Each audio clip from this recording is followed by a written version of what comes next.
ಶ್ರೀ ಗಣೇಶಾಯ ನಮಃ. ನಮಸ್ತೆ, welcome to Pratibha kolam YouTube channel. ನಾನು ಪ್ರತಿಭಾ ಫ್ರಮ್ ಕರ್ನಾಟಕ. ಇವತ್ತು ನಾವು ಬೇಸಿಕ್ ರಂಗೋಲಿಯಿಂದ ಪ್ರಾಕ್ಟೀಸ್ ಸ್ಟಾರ್ಟ್ ಮಾಡೋಣ. ಫಸ್ಟಿಗೆ ನಮ್ಗೆ ಏನು ಬೇಕು, ರಂಗೋಲಿ ಪೌಡ್ರ್ ಚಲೋ ಇರಬೇಕು. ಅದಕ್ಕೆ ನಾನು ಹೊರಗಡೆಯಿಂದ ರಂಗೋಲಿ ಪೌಡ್ರು ಮತ್ತು ಸ್ವಲ್ಪ ಅಕ್ಕಿ ಪುಡಿಯನ್ನು ನಾನು ಅದಕ್ಕೆ ಸೇರಿಸ್ಕೊಂಡಿದ್ದೀನಿ. ಅಂದರೆ ರಂಗೋಲಿ ಹಾಕಬೇಕಂದ್ರೆ ಚಲೋ ಬರ್ತೈತಿ. ಸೊ ಇವತ್ತು ಫಸ್ಟಿಗೆ ನಾವು ಡಾಟ್ಸಿಂದ ಸ್ಟಾರ್ಟ್ ಮಾಡೋಣ. ಫಸ್ಟ್ ಡಾಟ್ಸನ್ನು ರೌಂಡಾಗಿ ಸ್ಲೋ ಆಗಿ ವಿಡಿಯೋಲಿ ತೋರಿಸಿದ ಥರ ಸ್ಲೋ ಆಗಿ ಬಿಡಬೇಕು. ಅಂದರೆ ಡಾಟ್ಸ್ ನೀಟಾಗಿ ಬರ್ತಾವೆ. ಒಂದೊಂದಾಗಿ ಡಾಟ್ಸನ್ನು ಹಾಕೊತ ಹೋಗೋಣ.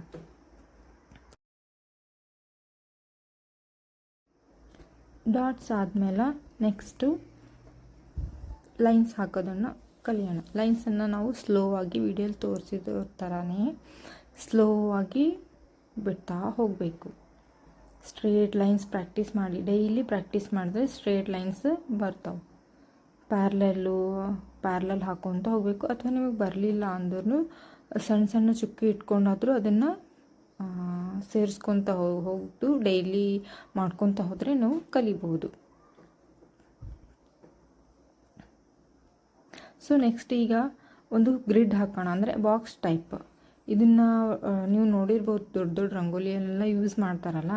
ಕರೆಕ್ಟಾಗಿ ಬರಬೇಕಂದ್ರೆ ಫಸ್ಟ್ ನಮ್ಗೆ ಲೈನ್ಸ್ ನೀಟಾಗಿ ಬರಬೇಕು.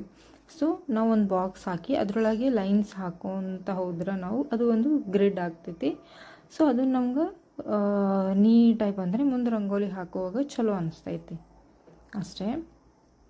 ಇದನ್ನು ನಾವು ಸ್ಲೋ ಆಗಿ ಕೈಯಲ್ಲಿ ನೀಟಾಗಿ ಲೈನ್ಸನ್ನು ಹಾಕೋದು ಪ್ರಾಕ್ಟೀಸ್ ಮಾಡೋಣ. ಡೈಲಿ ಪ್ರಾಕ್ಟೀಸ್ ಮಾಡಿದರೆ ಯಾವುದು ಬರಲ್ಲ ಅಂತ ಏನಿಲ್ಲ.